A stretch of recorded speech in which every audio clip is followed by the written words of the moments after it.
Imad and Fadwa's journey on the spider train. In a small village in the heart of Africa lived two brave children named Imad and Fadwa. They loved playing with tiny wooden trains and often dreamed that one day they would ride a real train that could take them across the whole continent.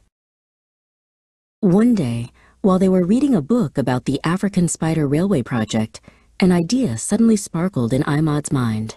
Imagine, Fadwa, what if we could ride a single train from Morocco all the way to Saudi Arabia, and from Alexandria all the way down to Cape Town? We would see deserts, rivers, forests, and mountains.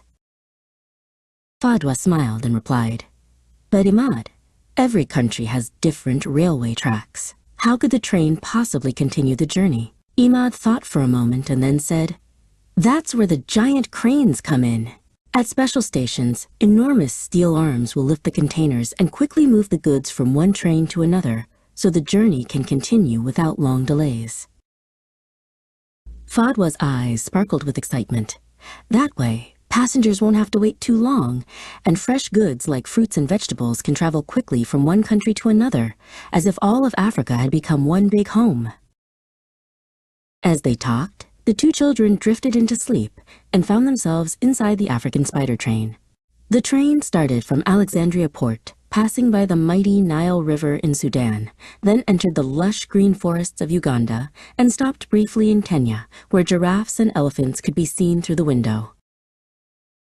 Every country they passed through had its own special flavor, different music, colorful clothes, and lively markets. Imad gazed out of the window in wonder.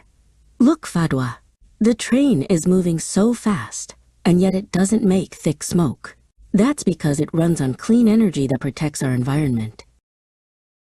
Fadwa answered proudly, "That means the project doesn't just help trade, it also protects nature." When the train reached a major junction in North Africa, they saw on the map how the tracks branched out like a spider's web, one line heading west toward Morocco and then across the sea to Saudi Arabia, and another line continuing south all the way to Cape Town. Imad clapped his hands with excitement.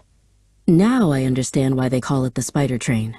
It connects all of Africa with strong iron threads, just like a spider's web." Fadwa laughed and added, "And just as the spider's web protects its home, this project will protect the people of Africa from poverty by creating thousands of jobs and making us all stronger together." The children woke up from their dream, smiling. Imad looked at his friend and said, "Fadwa, when we grow up, we'll help build this great project, and we'll write our names on one of the trains to say, 'We helped connect Africa.'" From that day on, the dream of the spider train became part of their everyday thoughts. They studied and learned with passion, knowing deep inside that their continent was waiting for a new generation who believed that dreams can become reality.